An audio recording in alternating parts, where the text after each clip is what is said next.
Friends, I am Vipinder and welcome to my YouTube channel feel mathematics. जैसा कि बेटा हम लोग यहाँ पे कर रहे हैं प्रैक्टिस सेट्स कर रहे हैं हम लोग एक्स ग्रुप के लिए। एक्स ग्रुप का एग्जाम जो पोस्टपोन्ड हो गया है, तो हम लोग यहाँ पे वाया प्रैक्टिस सेट सारी चीजों के टच में रहते हुए सारे कॉन्सेप्ट जो हैं उनको अपन रिवाइज करते हुए कर पाए और कोई भी कॉन्सेप्ट हमारा मिस नहीं हो, तो इसके लिए हम प्रैक्टिस सेट के थ्रू सारा रिवीजन करने वाले हैं। तो एक प्रैक्टिस सेट ऑलरेडी मैं करवा चुका हूँ, ये सेकंड प्रैक्टिस सेट है। तो एक्स ग्रुप के लिए अपन ये बात कर रहे हैं, साथ में हम वाई ग्रुप के प्रैक्टिस सेट्स भी चलाएंगे, लेकिन वहां पे 7 to 8 क्वेश्चंस होते हैं, तो हम पूरे टॉपिक्स को नहीं लेके केवल पर्टिकुलर एक एक टॉपिक को लेते हुए चलेंगे। तो अभी फिलहाल अपन एक्स ग्रुप की बात कर रहे हैं, तो आज एक और नया प्रैक्टिस सेट कर रहे हैं अपन एक्स ग्रुप के लिए, नेवी और एक्स ग्रुप दोनों के लिए। नेवी की भी क्योंकि वैकेंसी अभी पूरा फाइनली उसका सब कुछ सिनारियो सेट नहीं हुआ है, डिक्लेरेशन नहीं है पूरा कि किस तरह से वो लेंगे या नहीं लेंगे, बट फिर भी जो भी है तो आती है नहीं आती, नेवी और एक्स ग्रुप दोनों में 25 क्वेश्चंस आपको मिलेंगे मैथमेटिक्स के, तो उसके लिए दोनों के लिए जो है प्रैक्टिस सेट है आपका, तो देखते जाइएगा। हम स्टार्ट करते हैं। सब लोग जितने भी व्यूअर्स हैं, जो भी देख रहे हैं, जो भी नए जुड़े हुए हैं, वो सभी लोग कोशिश करें कि इसको मैक्स टू मैक्स लोगों तक पहुंचे। ठीक है, तो स्टार्ट करते हैं अपन। देखिए question number 1, if a equal to 1357, ये कोई सेट आपको दे रखा है समुच्चय, और आपसे पूछा गया है find number of elements in power set of a। तो एक एक घात समुच्चय में अवयवों की संख्या कितनी होगी?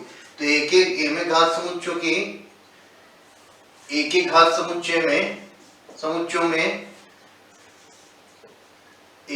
समुच्चयों में अवयवों की संख्या कितनी होगी? अवयवों की संख्या वो बतानी है। तो आपको अगर ध्यान है कि अगर मैं आपसे बात करूं कि कोई सेट है भाई A और इसमें कोई एलिमेंट्स है n, तो इसका जो पावर सेट बनाते हैं बच्चे, वो पावर सेट में जो एलिमेंट्स आते हैं वो हम कहते हैं कि इस सेट के जितने सबसेट्स बनेंगे, जो गिवन सेट है आपका, उस सेट के जितने उपसमुच्चय बनेंगे वो सारे उपसमुच्चय इसके अवयव होंगे। यानी कि इसके जितने उपसमुच्चय बनेंगे, कितने बनेंगे? 2 की पावर n।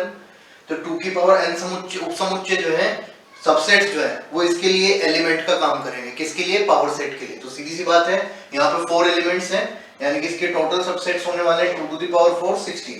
तो 16 सबसेट्स होंगे, उपसमुच्चय होंगे, तो घात समुच्चयों में अवयवों की संख्या कितनी हो जाएगी? 16। तो ऑप्शन सी इज करेक्ट। देखो आगे नेक्स्ट क्वेश्चन देखिए, इसमें कोई बड़ी बात नहीं थी। n अगर कोई सेट में अवयव है, तो उसके सबसेट जो है 2 टू द पावर n होंगे उपसमुच्चय, और जितने उपसमुच्चय होंगे उतने ही घात समुच्चय में या पावर सेट में अवयव आने वाले होते हैं। नेक्स्ट देखो क्वेश्चन है आपका कि z एक कॉम्प्लेक्स नंबर है 1 plus cos π/5 plus iota sin π/5, और आपको फाइंड करना है मॉडुलस ऑफ z। क्वेश्चन में कुछ नहीं है, बस हल्की सी आपको ट्रिग्नोमेट्री का यूज करना होगा।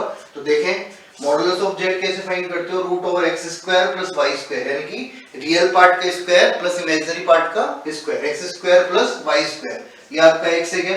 तो यहाँ लिख देता हूं मैं 1 प्लस cos ऑफ π/5 का whole square plus y square is nothing but sin square π/5। ये लीजिए, ठीक है बेटा। देखिए यहाँ पे ध्यान से, ये जो है आपका b स्क्वायर जो है इसका, ये a प्लस b का होल स्क्वायर है पूरा। अगर ये a प्लस b का होल स्क्वायर है, तो इसका b स्क्वायर cos स्क्वायर π/5 बनेगा, और ये आपका sin स्क्वायर π/5 है। तो cos square π/5 plus sin square π/5 मिलके 1 हो जाएगा।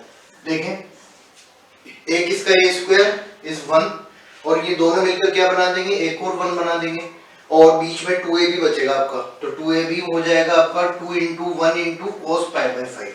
ये लीजिए बेटा, देखिए क्या बना आपका 2 + 2 cos π/5। इसमें से आप थ्रू आउट 2 कॉमन लेंगे, तो यहाँ पे देखिए स्क्वायर रूट के अंदर ही ले रहा हूँ बच्चे में, एक बार इधर स्क्वायर रूट में अगर मैंने 2 कॉमन लिया, तो ये क्या बनेगा 1 + cos π/5। और अगर आपको ध्यान है ट्रिग्नोमेट्री में, you can write as 1 plus cos 2 theta will be equal to 2 cos square theta। तो अगर यहाँ पे 2 थीटा होता है, तो अपन इधर जो एंगल लेते हैं वो आधा लेते हैं, यानी कि मैं कह सकता हूँ कि अगर 1 plus cos π/5 लिखा हुआ है, तो आप इसको अगर 2 थीटा मानते हो π/5 को, तो इधर आप लिखोगे 2 cos square π/10 इस तरह से। तो यहाँ पे रिप्लेस कर देता हूँ मैं, तो बच्चे आपको क्या मिल जाएगा? देखें ये 2 तो पहले ही है ऑलरेडी, 2 × 2 cos square π/10। तो फाइनली यू विल गेट 1 2 2 का 1 2 बार, और cos स्क्वायर का cos बार, cos π/10। तो फाइनली आपका आंसर हो जाएगा 2 cos π/10। एक बार स्क्रीनशॉट ले लें, नोट कर लें, बाकी आगे देखते रहें।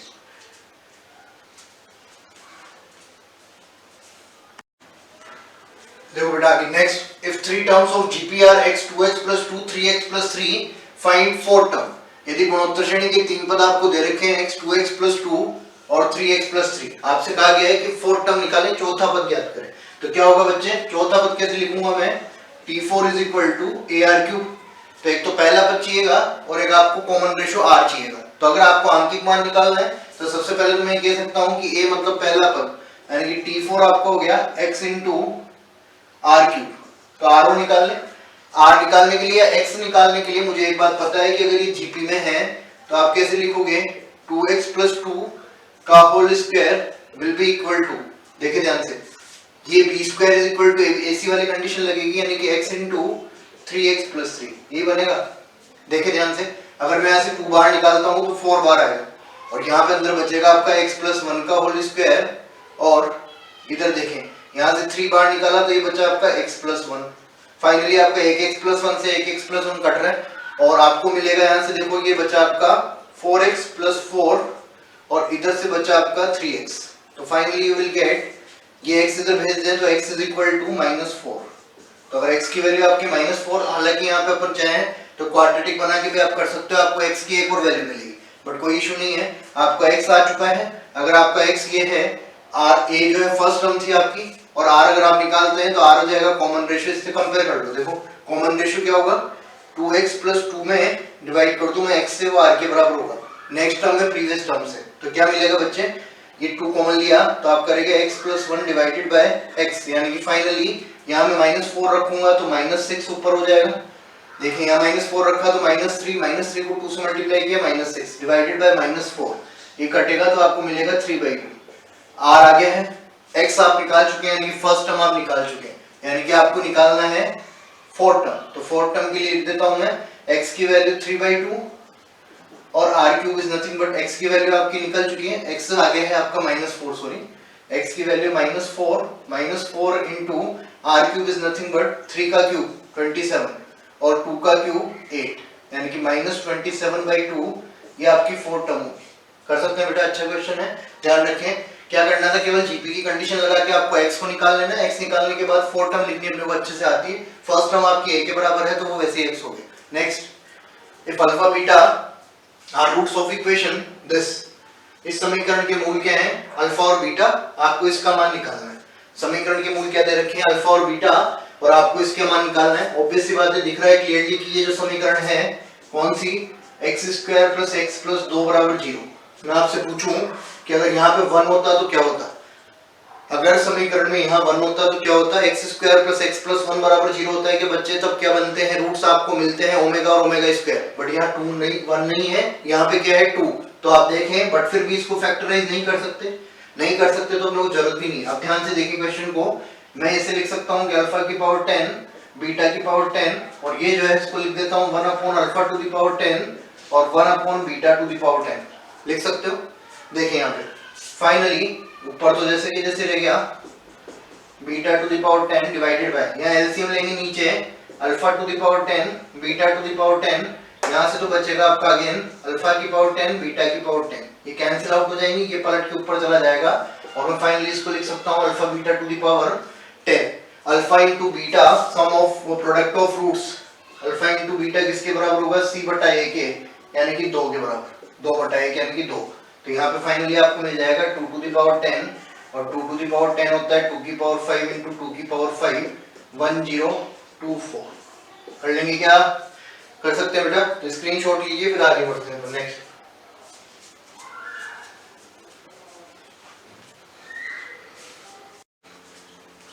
देखिए बेटा, next, in how many ways letters of the word gloomy be arranged so two O's not together, यानी कि ग्लूमी जो शब्द है आपके बच्चे, इस ग्लूमी शब्द के अक्षरों को कितने प्रकार से व्यवस्थित किया जा सकता है कि कोई भी 2 ओ साथ में नहीं आए, कोई भी 2 ओ मतलब ये दोनों जो ओ हैं वो साथ में नहीं है। तो आप ध्यान रखिए बेटे, आपको ओ पे रिस्ट्रिक्शन है तो आप क्या कर लो, GLMY इनको अरेंज कर लो। यहाँ पे देखो, अगर ये GLMY में लिखता हूँ तो यहाँ ओ रख सकता हूँ क्या, मैं रख सकता हूँ, क्योंकि दूसरा ओ रखोगे तो उसको यहाँ पे रखोगे आप, तो दोनों ओ के बीच में एक जी आ जाएगा। सिमिलरली अगर यहाँ ओ लेता हूँ मैं तो यहाँ भी ठीक है चलेगा, क्योंकि इसके पहले भी एल है और इसके बाद में भी एम है, तो ये को वहां से नहीं आ सकता, ऐसे में यहाँ पे भी रख सकता हूँ, क्या रख सकता हूँ, और ऐसे में यहाँ पे भी रख सकता हूँ इस जगह पे, यानी कि 1 2 3 4 5 प्लेसेस पे मैं ओ को अरेंज कर सकता हूँ या ओ को रख सकता हूँ। तो 5 में से 2 जगहों पे रखना है, तो क्या लिख दोगे बच्चे, कितने वेज हो गए 5C2, 5 में से 2 जगहों को चूज करना है एक तरह से।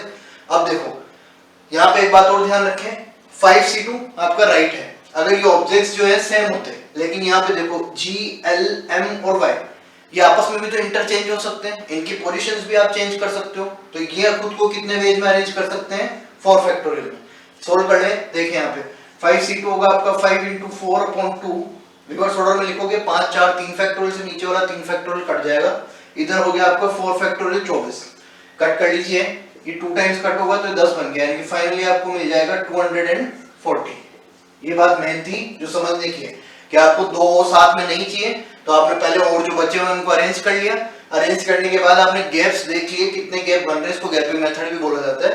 तो जितने गैप बनेंगे उनमें आप ऑब्जेक्ट्स जो है उनको प्लेस कर दो, उनके लिए व्यवस्थित कर लो, वो जगह चूज कर लो। नेक्स्ट देखिए, what is the middle term, what is the middle term in expansion of this 1 - x/2 की घात 8 के प्रसार में मध्य पद क्या होगा। मध्य पद कैसे निकालते हैं बच्चे, मिडिल टर्म,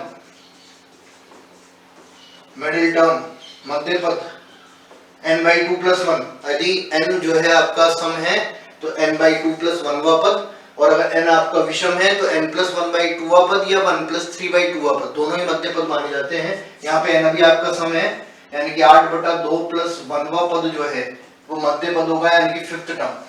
पांचवा पद क्या कहलाएगा बेटा, मध्य पद। तो फिफ्थ टर्म लिख देता हूं मैं इसके प्रसार में, t5 बराबर, बीच में माइनस होता है तो अपने को एक पद लेना पड़ता है, -1 की घात 8, यहाँ पे r + 1 होता है, एक r यहाँ पे कम होगा, यानी कि यहाँ 5 है तो यहाँ क्या लिखूंगा मैं 4। आगे बढ़ते हैं, देखें NCR 5C, सॉरी n कितना है आपका 8 और r कितना होगा इससे एक कम, तो 8C4। फर्स्ट टर्म की पावर n - r, 1 की पावर लिखने की जरूरत नहीं है, और second term to the power r यानी कि 4। इसको सोल्व कर लें, माइनस की पावर अगर इवन है तो प्लस बार आएगा, माइनस की पावर अगर ओड होती है विषम होती है तो माइनस बार आता है। 8C4 हो गया आपका 8 × 7 × 6 × 5 divided by 4 × 3 × 2 × 1 × x⁴ divided by 16। Cut कर ले जो कट हो रहा है, देखो ये आपका कट हो जाएगा बच्चे 16 से, 8 से ये 2 टाइम्स 16, और कट कर ले, क्या क्या कट हो रहा है, 2 से ये 3 टाइम्स कट होगा, बाकी और कोई कट नहीं हो रहा। 15 × 7 135, तो ऊपर तो हो गया 135 और नीचे देखें क्या बचा है, 8 2 16, ये बचा हुआ है 7 3 135 है ना, 3 5 15 और 15 7 105, सॉरी गलत कर दिया, 105 है ना, तो 105 अपॉन 4 3 12, 12 2 14, 12 2 14 into x⁴। तो अभी तो और काट सकते हैं बेटा, आपको 3 से 3 कट रहा है, देखें एक बार कैंसिल कर लीजिए, 3 से काटा इसको 3 टाइम्स और ये हो गया आपको 5 टाइम्स, ये 35/8 x⁴, ये आपका फाइनल आंसर हो जाएगा। कैलकुलेशन देख लीजिएगा, तो 35/8 x⁴ will be the final answer. एक बार स्क्रीनशॉट ले लीजिए, फिर आगे बढ़ते हैं। जो बेटा आगे नेक्स्ट क्वेश्चन है आपके सामने, log 2 log 3 81 equal to this, तो आपको वैल्यू फाइंड करनी है, इक्वल टू क्वेश्चन मार्क, तो आपको इसका मान निकालना है। तो यहाँ पे ध्यान से देखिए, log 2 फिर यहाँ पे ये नंबर है जो इसकी जगह नंबर होना चाहिए, तो हमने सीधा तब बताया कि 3 बेस है और 81 यहाँ पे लिखा हुआ है, तो हम इसको सॉल्व कैसे करते हैं, log 2, और मैं इसको ऐसे लिख दूं, देखो log 3 और ये जो 81 है इसको लिख सकते हो 3⁴। हमें पता है log की प्रॉपर्टी होती है कि यहाँ पे बाहर आ जाएगा, तो इस जगह से 3 3 बचेगा, तो 3 3 ऑपरेट होके 1 बन जाएगा, यानी कि यहाँ पे आपको फाइनली मिलेगा log 4 ऑन बेस 2, ये पावर वाला 4 यहाँ पे आ जाएगा ना, और log 3 3 की वैल्यू 1 हो जाएगी। अगेन आप इसको लिख सकते हैं log 4 को 2 की 2² ऑन बेस 2, तो यहाँ से वापस पावर बाहर आएगी और फाइनली आपको मिल जाएगा log 2 ऑन बेस 2 log 2, यानी कि ये तो वैल्यू 1 हो गई, यानी कि फाइनली आपका आंसर कितना हो जाएगा 2। Option A is correct. कर लेंगे क्या, ठीक है बेटा। नेक्स्ट क्वेश्चन देखिए, क्वेश्चन नंबर 8 है आपका, देखिए यहाँ पे, if this matrix is non invertible, अव्युत्क्रमणीय हो तो लैम्डा की वैल्यू क्या होगी। तो अपने को अच्छे से पता है, हम जानते हैं बात अच्छे से कि अगर कोई सी भी मैट्रिक्स इनवर्टिबल होती है तो उसके लिए क्या होना चाहिए, इसके डिटरमिनेंट की वैल्यू 0 नहीं होनी चाहिए। अगर ये नॉन इनवर्टिबल है तो इसकी वैल्यू क्या होगी, 0। किसकी, इसके डिटरमिनेंट की वैल्यू 0। इसको बोलते हैं हम सिंगुलर मैट्रिक्स या अव्युत्क्रमणीय अवयव, जिसका व्युत्क्रमण नहीं किया जा सकता। तो आप डिटरमिनेंट ए को 0 करेंगे तो मैं डायरेक्टली यहाँ पे एक्सपेंशन करके वैल्यू निकालता हूँ। तो अपन डिटरमिनेंट मान लें इसको, तो डिटरमिनेंट में कैसे एक्सपेंड करते हैं, फर्स्ट रो के अबाउट एक्सपेंड कर लेते हैं। फर्स्ट रो के अबाउट किया तो 1 माइनस 8 लैम्डा, देखते जाइएगा, माइनस 10। सेकंड एलिमेंट में एक माइनस एक्स्ट्रा आता है तो प्लस 3 हो जाएगा।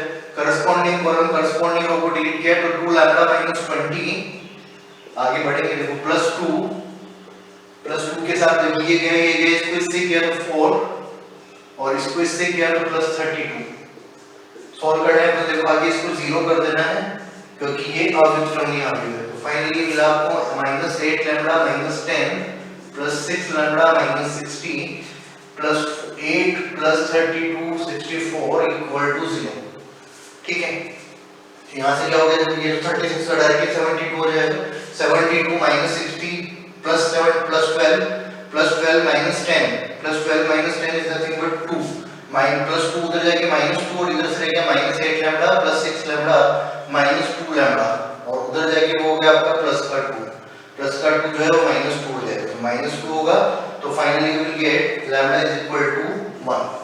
तो लैम्डा 1 हो जाएगा आपका, ऑप्शन सी इज करेक्ट।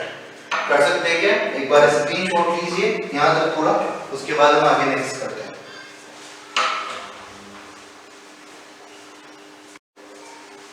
देखिए बेटा नेक्स्ट क्वेश्चन आपके सामने है, if determinant of a equal to 8 and a is matrix of order 3 by 3 then determinant of adjoint of a equal to, यदि इस सारणी के क्रम 8 है तथा a एक 3 by 3 क्रम का अवयव हो तो आपको बताना है कि डिटरमिनेंट ऑफ एडजॉइंट ऑफ ए, मतलब कि सहखंड का सारणी का अवयव का जो सहखंड है उसके सारणी का मान क्या होगा। ध्यान रखें, बार-बार रिपीट करते हैं बेटे, प्रॉपर्टी बेस्ड क्वेश्चन है। आप जाके मैट्रिक्स मैंने पढ़ाया हुआ है उसमें देख लें, प्रॉपर्टीज जो है चैनल पे डाला हुआ है, मैट्रिक्स के नाम से अवयव की प्रॉपर्टीज है, वो एडजॉइंट की प्रॉपर्टीज है। तो उसमें आप देखें यहाँ पे डायरेक्टली अपने पता होना चाहिए, देखो एडजॉइंट ऑफ ए का डिटरमिनेंट अगर आप लेते हो तो वो होता है determinant of a to the power n-1 के equal, where n is order of matrix, जहां पे n अवयव का क्रम होता है। तो अवयव का क्रम कितना दे रखा है 3 by 3, इसका मतलब ये वर्ग अवयव है, स्क्वायर मैट्रिक्स है। डिटरमिनेंट a की वैल्यू कितनी है 8, तो यहां रख दोगे 8 टू द पावर n की वैल्यू कितनी है 3 माइनस 1 यानी कि 8 स्क्वायर और फाइनली आपको मिल जाएगा 64। 8 स्क्वायर कितना हो जाएगा 64, यानी कि आप कह देंगे ऑप्शन सी इज करेक्ट। सही बात है, तो आपको ध्यान के रखना है determinant of adjoint of a equal to determinant a to the power n-1। Next देखिए आगे, if a plus b equal to 90, ये आपको दे रखा है angle a plus angle b equal to 90 degree, then value of this sin a sec b minus sin a cos b। तो अपने लिए कोई बड़ी बात नहीं है, बच्चे बहुत अच्छे से आता है अपने पढ़ना। रूट ओवर देखें sin a को sin a रहने दो है और ये जो sec b है इस b एंगल को आप 90 माइनस a लिख सकते हो। तो मैं लिखता हूं यहाँ पे sec ऑफ 90 माइनस थीटा, ये लो। ऐसे यहाँ पे आ जाएगी माइनस sin a और cos b जो है उसको आप लिख दीजिए cos 90 माइनस a, ये लो। ठीक है बच्चे, देखें आगे रूट ओवर 90 जब भी होता है तो sec किसमें चेंज हो जाएगा cosec में, तो sec चेंज हुआ cosec में। क्वाड्रेंट या चतुर्थांश कौन सा है, पहला चतुर्थांश। पहले चतुर्थांश में सभी पॉजिटिव होते हैं तो cosec भी आपका sec भी क्या रहेगा पॉजिटिव, जो आता है उससे मतलब नहीं होता, जिसका एंगल होता है उससे मतलब होता है। तो सीधा सा क्या होगा sin a और इसको आप लिख देंगे cosec a माइनस इधर आ जाएगी sin a और cos 90 माइनस थीटा तो sin थीटा मिलेगा यानी कि sin a। Finally you will get root over sin a cosec a, cut के 1 बना देंगे, एक दूसरे के रेसिप्रोकल जो समानुपाती होते हैं, माइनस sin स्क्वायर a। देखो ये बना है आपका बेटा 1 माइनस sin स्क्वायर a और फाइनली आप इसको लिख सकते हो root over 1 minus sin square a को cos a, क्योंकि अंदर बन जाएगा cos स्क्वायर a, तो स्क्वायर रूट से बाहर क्या आ जाएगा cos a। तो ऑप्शन बी इज करेक्ट। कर लेंगे, तो एक बार आप यहाँ पे देखो, यहाँ तक नोट कीजिए और एक बार यहाँ पे स्क्रीनशॉट ले लीजिए, फिर आगे करते हैं नेक्स्ट।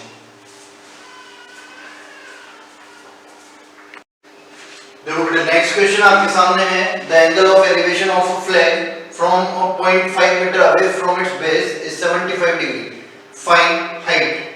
तो तो आपको पोस्ट की हाइट निकालनी है। देखिए ढंग से, यदि किसी पोस्ट का उन्नयन कोण पोस्ट के पास से 5 मीटर दूर स्थित बिंदु से 75 डिग्री हो तो उसकी ऊंचाई कितनी होगी। तो सीधी सी बात है, बहुत इजी क्वेश्चन है।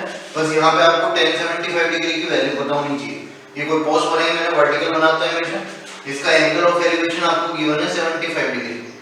ये जो डिस्टेंस है वो 5 मीटर गिवन है इस पॉइंट की, इसके फुट से या पाथ से।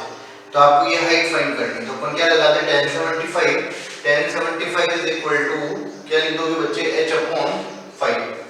h अपॉन 5 लिखा, h यहां से हो जाएगा h is equal to 5 into tan 75 और tan 75 की वैल्यू अपन सबको आती है 2 + √3 और अगर नहीं आती है तो tan a + b का फार्मूला अपन लगा के इसको कैलकुलेट करते हैं 45 डिग्री + 30 डिग्री तो tan a + b बन जाता है। तो कैलकुलेट कर लें, देखो यहाँ से √3 जो होता है बच्चे, √3 की वैल्यू 1.732 होती है लगभग।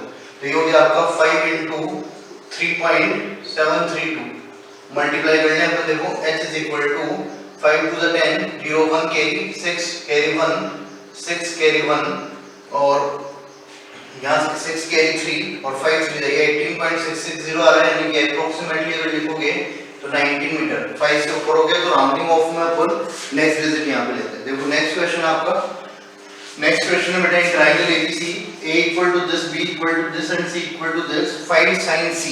आपको तीन साइड दे रखी है और आपको साइन की बात करनी है। तो प्रॉपर्टीज ऑफ ट्रायंगल त्रिभुजों के गुणधर्म में अगर आपके पास दो साइड और एक कोण होता, दो साइड और एक एंगल होता या दो एंगल और एक साइड होती तो मैं साइन रूल यूज करता, बट मेरे पास यहाँ पे तीनों साइड्स हैं। तो तीनों साइड्स होने की वजह से आप सीधी सी बात है cos c फाइंड करें। जैसे cos c निकालोगे तो आप उसके करस्पॉन्डिंग sin c भी निकाल सकते हैं। cos c के लिए जो फॉर्मूला होता है, ये ध्यान रखने का तरीका होता है, यहाँ पे जो एंगल होता है इसके सामने वाली साइड माइनस में होती है। तो फॉर्मूला हम लिखते हैं इसका a² + b² - c² divided by 2ab। Calculate करोगे, a² हो गया आपका 18² यानी कि 324 प्लस b² 24 का स्क्वायर होगा आपका, देखो यहाँ से ये होगा 676 है, जैसा कुछ होता है 24 मल्टीप्लाई बाय 24 अगर करते हो 4 4 = 16 कैरी 1 9 2 4 = 8 2 2 = 4 6 7 और ये हो गया आपका 576। तो 576 और minus c² is nothing but 900 divided by 2 into a की जगह 18 और b की जगह 24। देखें यहाँ पे 24 अगर इसमें ऐड किया तो 600 600 + 300 900 900 - 900 0 हो जाएगा। इट मींस cos c की वैल्यू क्या आ रही है 0 और 0 कब होता है c जब 90 डिग्री होगा। तो इसका मतलब एंगल c आपको मिल गया है बच्चे, एंगल c हो गया आपका 90 डिग्री। तो अगर एंगल c 90 डिग्री है तो करस्पॉन्डिंगली sin c निकालना है तो sin 90 की वैल्यू कितनी हो जाएगी 1। This is your final answer. तो कैलकुलेट कर सकते हैं अपन, बहुत इजी क्वेश्चन से, कोई बड़ी बात नहीं है, कर सकते हो। एक बार स्क्रीनशॉट ले लीजिए फिर अपन आगे बढ़ते हैं। देखिए बेटा नेक्स्ट क्वेश्चन आप लिखा हमने, find angle made by line joining the points 5, 2 and 6, -15 at 0, 0। आपको ये बताना है कि इन दोनों बिंदुओं 5, 2 और 6, -15 को जो मिलाने वाली रेखा है वो 0, 0 बिंदु पर कितना कोण बनाती है। तो सीधी सी बात है, रैंडमली मैं पॉइंट बना दूं।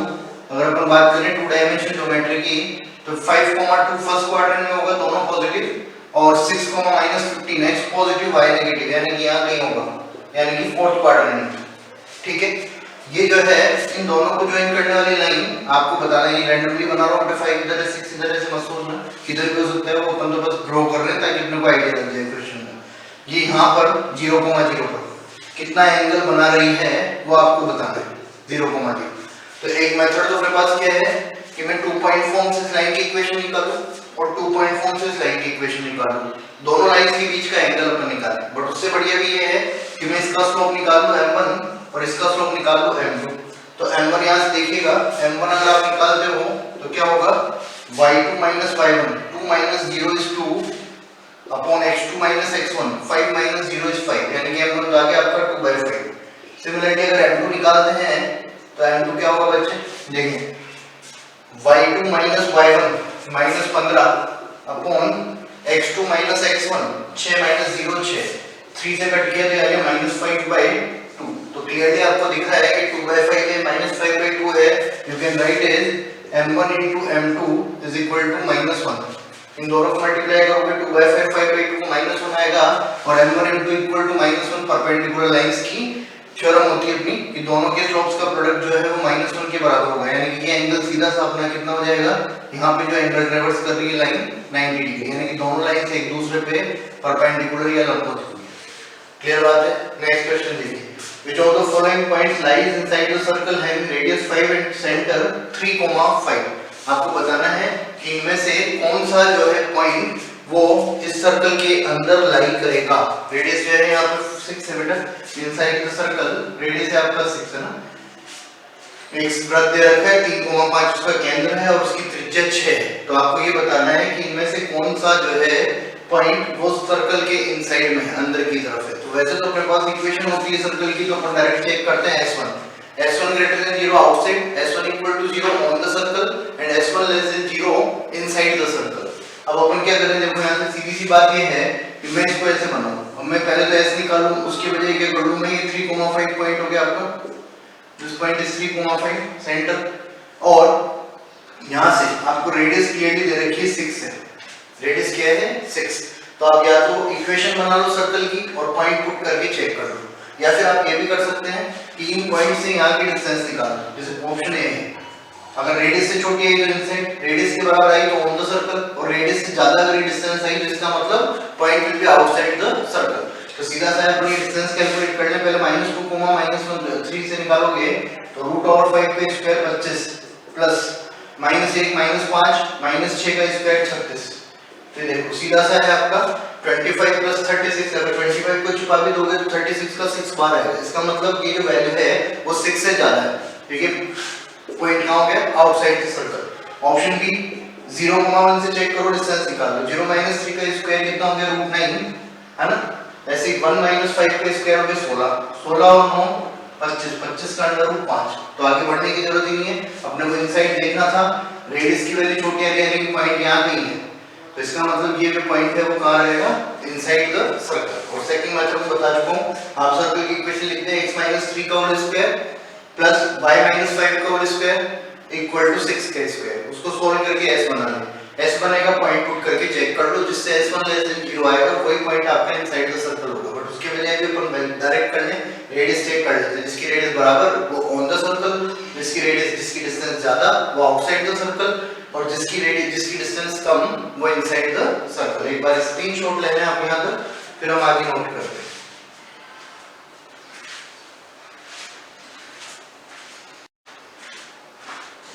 देखिए बेटा, नेक्स्ट क्वेश्चन आपका the ellipse x² upon 169 plus y² upon 25 equal to 1 has same eccentricity as this ellipse, x² upon a² plus y² upon b² equal to 1, find a upon b।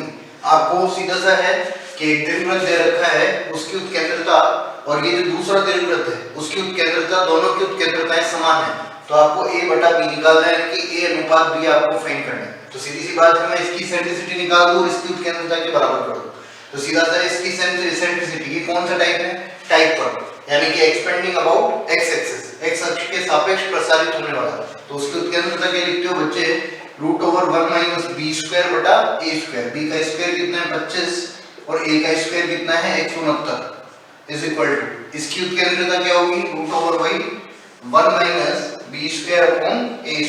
Confusion मत रखना, ऊपर वाला type 1 है तो अपन इसको type 1 ही मान के चल रहे हैं, यानी कि x एक्सिस के सापेक्ष वाला ही मान के चल रहे हैं, है ना। नेक्स्ट वन देखिए, यहां से सॉल्व करोगे 144 बटा 169 का मान हो गया 12 बटा 13 इक्वल टू, इधर आ जाए 1 - b² अपॉन a², दोनों साइड स्क्वायर कर दीजिए, यहां पे स्क्वायर करा तो ऐसा कीजिए स्क्वायर रूट हटा दो, तो ये हो गया 144 बटा 169 already is equal to 1 - b² upon a²। वापस आप इधर भेज दो इसको इधर भेजा तो सीधा सा क्लियरली, या फिर आप यहाँ पे ये भी कर सकते थे बच्चे, इसको इतना लेंथी करने के बजाय हम डायरेक्टली क्या करते हैं, स्क्वायर रूट हटाते हैं, स्क्वायर रूट हटाने के बाद इस 1 से 1 कट जाता, माइनस से माइनस कट जाता, आपको फाइनली मिल जाता b² upon a² equal to 25 upon 169।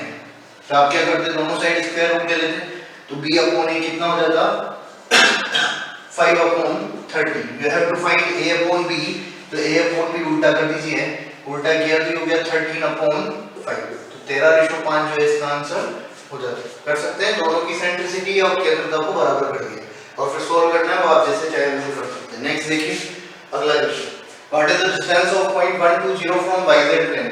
बिंदु 1, 2, 0 की yz तल से दूरी क्या होगी। ध्यान रखें हमेशा जब भी आपको इस तरह से पॉइंट दे रखा है, आप क्या करें, पॉइंट है आपका 3D में और तल दे रखा है, आप सीधा सा ध्यान रखें जिस तल में जिन जिन विमाओं का नाम आया है, जिन जिन डायमेंशंस का नाम आया है उनको छोड़ दें और जो रिमेनिंग है उसको ले दो। जैसे y और z का नाम आया है तो डिस्टेंस क्या हो जाएगी 1, x और z का नाम आता तो डिस्टेंस हो जाती 2, और y और z के लिए x और z का नाम आता तो डिस्टेंस होती 2, और अपन बात करते x और y का नाम आता तो डिस्टेंस होती 0 इस पॉइंट की, क्योंकि ये देखो xy तल में ही है तो xy तल से इसकी डिस्टेंस निकालते तो 0 बनता है। देखो यहाँ, और अगर ऐसे नहीं करते हो तो yz प्लेन में अगर कोई पॉइंट है तो yz प्लेन का कोई पॉइंट होगा तो सीधा सा ध्यान रखें आप कि जो जिसका नाम आया उसको छोड़ दें तो रिमाइंडर आपका रिमेनिंग पर जो रहेगी वही डिस्टेंस रहेगी, यानी रिमेनिंग कोऑर्डिनेट ऐसे लिख सकते हो आप ध्यान रखने के लिए।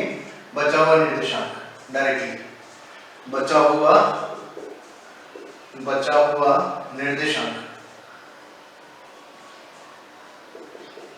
ये तो बचा हुआ निर्देशांक 1 2 0 में क्या कह रहा है, देखो y और z को छोड़ देना है, इसको ले लेना है, यानी कि मान ये डिस्टेंस रहेगी इस पॉइंट की from x y z plane. ठीक है क्या, वैसे पॉइंट मान के भी कर सकते हो, yz प्लेन में आपको लेना है तो yz प्लेन की से डिस्टेंस देख सकते हो आप, वैसे भी एक कोऑर्डिनेट आपको बचेगा। एक बार स्क्रीनशॉट ले लो फिर आगे बढ़ते हैं।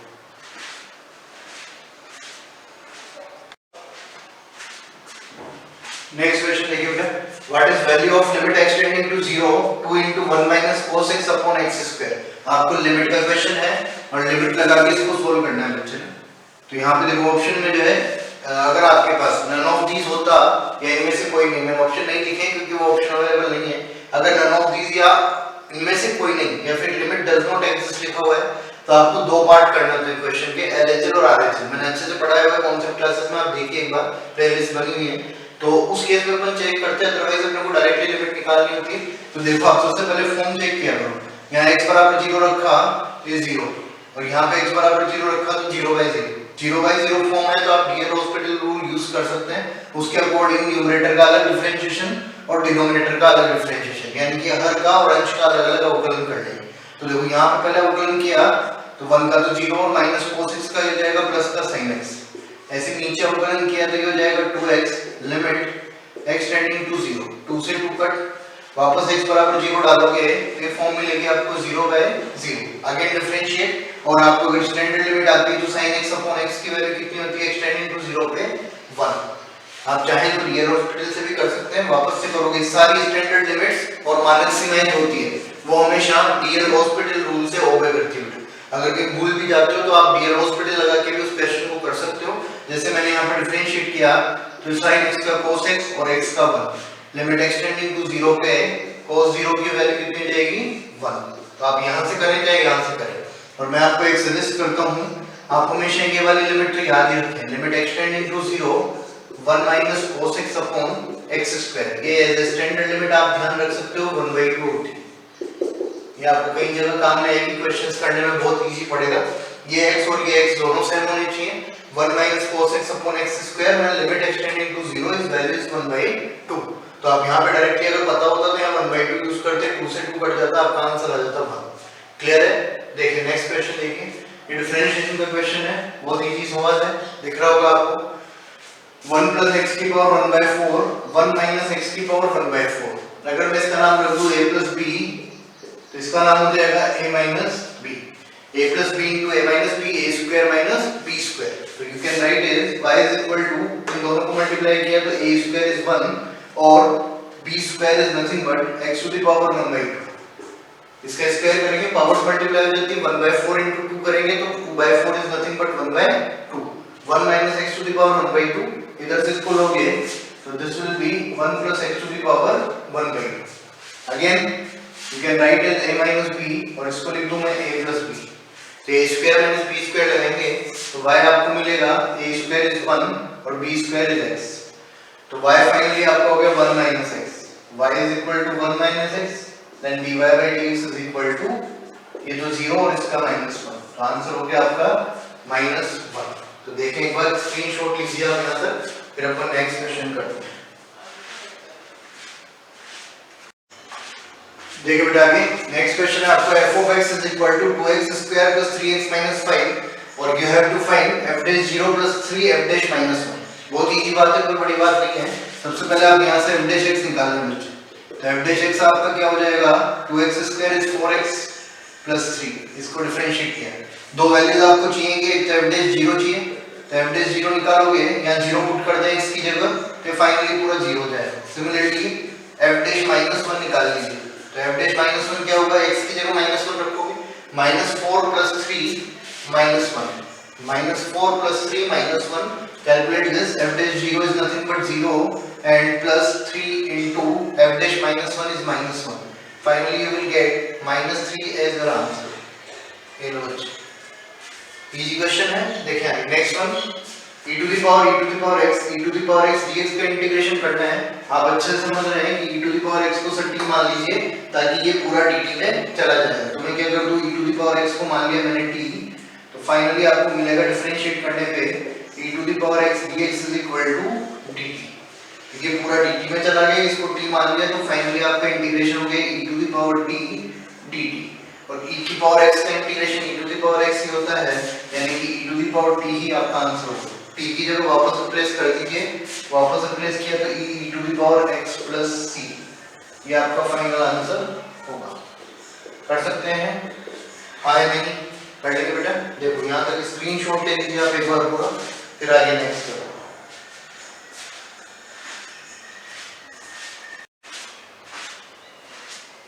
देखो बेटा नेक्स्ट क्वेश्चन है आपका, find solution of differential equation dy by dx is equal to xy plus x plus y plus 1। इसका आपको व्यापक हल निकालना है। अवकल समीकरण आपको दे रखी है, अवकल समीकरण में आपको व्यापक हल निकालना है। तो तीन तरह से आप यहाँ पे हल निकाल सकते हैं बच्चे। एक तो होता है आपका चर पृथक्करण विधि, वेरिएबल सेपरेबल फॉर्म, एक होता है लीनियर डिफरेंशियल इक्वेशन, रेखीय अवकल समीकरण, और एक होती है समघातीय अवकल समीकरण, होमोजेनियस इक्वेशन। तो यहाँ पे देखो सीधा सा मुझे दिख रहा है कि अगर मेरे पास डिफरेंशियल इक्वेशन ये है dy by dx is equal to, इन दोनों में x कॉमन लिया अगर तो ये y plus 1 होगा। इधर से आपने 1 कॉमन लिया, 1 मतलब कॉमन के y plus 1 है ऑलरेडी। इन दोनों में आपको दिख रहा है कि y plus 1 कॉमन आ रहा है, finally you will gate dy by dx is equal to y plus 1 common लिया तो ये हो गया आपका x plus 1। क्लियरली मैं यहाँ से वेरिएबल्स को सेपरेट कर सकता हूँ, y के नीचे y लोगे तो ये हो गया आपका, देखो इंटीग्रेशन ऑफ दोनों साइड इंटीग्रेट कर दो, dy upon y plus 1 is equal to, इस dx को इधर पहुंचाया x plus 1 dx, इसका भी इंटीग्रेशन दोनों साइड इंटीग्रेट करोगे ये तो हो गया आपका log of y plus 1, और ये हो जाएगा बच्चे x square by 2 plus x plus c।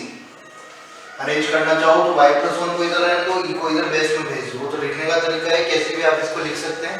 Mainly आपको यहाँ से आइडेंटिफाई करना होता है कि इसमें कौन सी फॉर्म आपको यूज करनी है, वेरिएबल सेपरेबल फॉर्म यूज करनी है, लीनियर डिफरेंशियल इक्वेशन यूज करनी है, या फिर आपको यहाँ से इस तरह से कोई सी भी कोई होमोजेनियस इक्वेशन यूज करनी है। ठीक है, देखिए नेक्स्ट क्वेश्चन देखिएगा, if angle between ik plus mjk and jk plus kk is pi by 3 find value of n। जो नेक्स्ट क्वेश्चन है आपका, if angle between ik plus mjk and jk plus kk is pi by 3 find value of m। तो आपको m की value find करनी है अगर इन दोनों सदिशों के बीच कोण कितना है पाई बाई 3। तो अपने बच्चे से पता है कि जब दो सदिश लेने होते हैं उनके बीच एंगल निकालते हैं अपन डॉट प्रोडक्ट से, डॉट गुणन से, अदिश गुणन से। तो cos थीटा जो होता है वो cos थीटा इन दोनों के डॉट के बराबर होता है। तो आप लिख सकते हो देखो cos थीटा डॉट के बराबर नहीं, अपन लिखते हैं देखो दो वेक्टर्स हैं आपके पास, अगर वेक्टर a और वेक्टर b, इनके बीच एंगल निकालना है तो अपन क्या लिखते हैं देखो, vector a dot vector b is equal to क्या लिखा जाता है, mod a mod b cos theta. तो यहाँ से cos थीटा निकालोगे तो cos theta will be equal to a dot b divided by mod of vector a mod of vector b। तो यहाँ से दोनों का डॉट प्रोडक्ट कर लो तो cos pi by 3 is equal to क्या होगा देखो, i cap j cap, i cap यहाँ पे नहीं है तो i cap का किसी के साथ नहीं होगा, आगे बढ़े देखो दूसरों के साथ करोगे तो जीरो हो जाएगा, i cap j cap 0, i cap k cap 0, dot product में ही होता है। आगे बढ़े m j cap, m j cap का इसके डॉट प्रोडक्ट करोगे तो यहाँ पे j cap वाला एक ही केवल, तो यहाँ से बचेगा आपका डायरेक्टली m। तो यहाँ से आपका m की वैल्यू निकालनी है, k cap इधर है नहीं तो k cap का इससे डॉट करोगे तो जीरो हो जाएगा, finally you will get m is equal to 1 metre. तो यहाँ तक आप स्क्रीनशॉट ले लीजिए, फिर आगे हम नेक्स्ट करते हैं।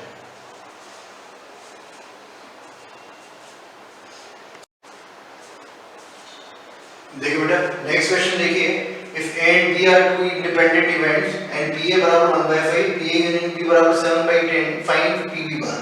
A तथा B दो स्वतंत्र घटनाएं हैं, है ना, स्वतंत्र घटनाएं हैं, PA आपको दे रखा है, PA यूनियन B आपको दे रखा है, PB बार बराबर आपको फाइंड करना है।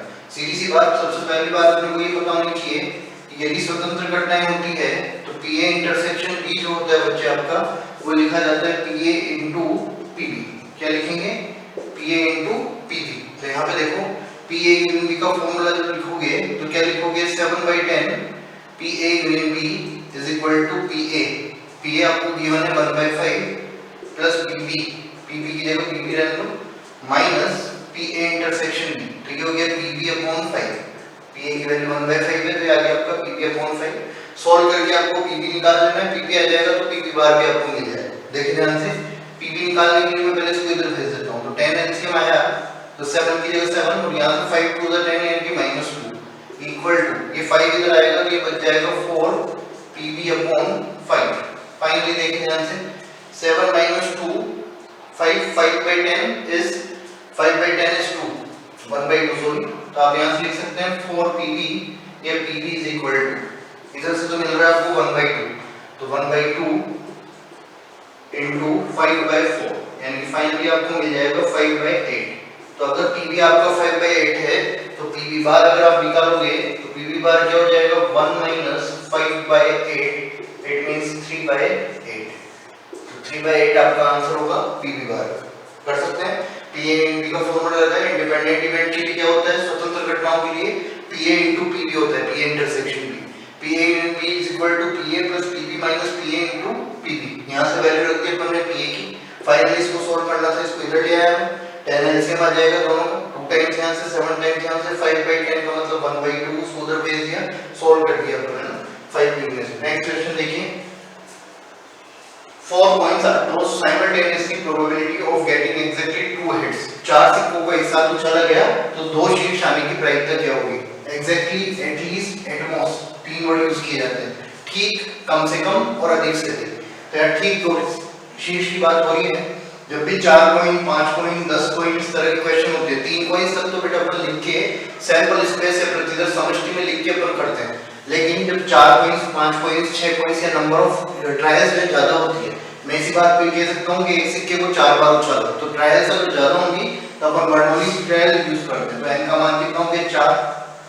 अब इसमें बेसिक थ्योरम से आप जो है एक सिक्के की बात कर लेंगे। एक सिक्के की उछाल में हेड आने की प्रायिकता है, सफलता की प्रायिकता, प्रोबेबिलिटी ऑफ सक्सेस, वो क्या होगी? 1/2। जो आपको क्वेश्चन में पूछा गया, जैसे हेड्स की बात हो रही है, हेड आना, तो आप उसको सक्सेस लेंगे, सफलता। तो असफलता क्यों? वो होगा आपका 1/2, 1 माइनस p। तो यहां से क्या लिखते हो? NCR p to the power r q to the power n minus r। ये बर्नौलीज ट्रायल्स है, यानी कि n में से r सफलताओं की प्रायिकता ये है आपकी पूरी, n में से r सफलताओं की प्रायिकता। पढ़ा होगा बच्चे अच्छे से ना? तो देखिए यहाँ पे n की वैल्यू 4, r कितनी सफलताएं चाहिए आपको? 2 सफलताएं चाहिए, 2 सक्सेस चाहिए, 4c2। p भी 1/2 है, q भी 1/2 है, यानी कि 1/2 टू द पावर r यानी कि 2 और 1/2 to the power n minus r, 4 minus 2 is again 2। Calculate कर ले, 4c2 is 6, 4c2 is 6। तो यहाँ से देखो क्या हो जाएगा? 6 into 1/2 to the power 4 is nothing but 1/16। Finally you will get 3/8। यार की जो फाइनली हो जाएगी कि अगर आपने 4 सिक्कों को उछाला तो 2 बार शीर्ष आने की प्रायिकता आ जाएगी। एक बार स्क्रीनशॉट ले लीजिए, फिर इसके बाद करते हैं।